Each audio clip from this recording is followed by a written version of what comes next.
بسم الله الرحمن الرحيم، والصلاة والسلام على رسول الله صلى الله عليه وسلم النبي الأمين. صديقاتي وحبيباتي، عاملين ايه؟ يا رب يا حبايبي تبقوا بألف خير وهنا وسرور وسعادة، وربنا يحقق لكم كل اللي بتحلموا بيه واللي بتتمنوه بالخير ان شاء الله. النهاردة الفيديو هو تهنئة وشكر واحساس بالجميل تجاه حبيبتي وصديقتي مريم يحيى. بصراحة يا بنات انا جاية اهنيها النهاردة انها بفضل الله عز وجل وصلت ل1,000,000 مشترك، وما شاء الله لا قوة الا بالله. هي تستحق احسن من كده واكتر من كده، لان هي بجد انسانة جميلة جدا جدا جدا. كان اول تعاون بيني للقناة يعني وبينها، وهي بنات قناة ممتازة. هي تستاهل بصراحة كل خير، وتستاهل يعني اكتر من كده بكتير.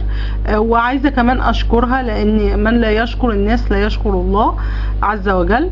فانا يعني شكري لله، الحمد لله والشكر لله انه عرفني بانسانة جميلة زي مريم.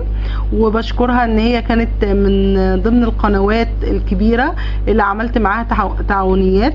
فهي بصراحة من الناس المحترمة جدا، واللي بيعرف مريم على المستوى الشخصي يعرف ان هي انسانة جميلة جدا وطيبة وانسانة محترمة، وبتساعد ناس كتيرة جدا جدا جدا في مجال اليوتيوب.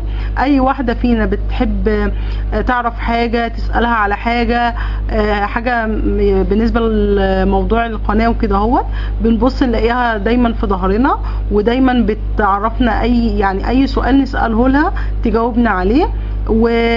وبصراحة يعني انا مش عارفة اوفيلك جميلك يا مريم. يا رب يا حبيبتي يديك الخير وينعم عليكي من فضله ويبارك لك في اسرتك، ومن تقدم لتقدم يا مريم. انت تستاهلي كل خير. والسلام عليكم ورحمة الله وبركاته. استودعكم الله الذي لا تضيع ودائعه.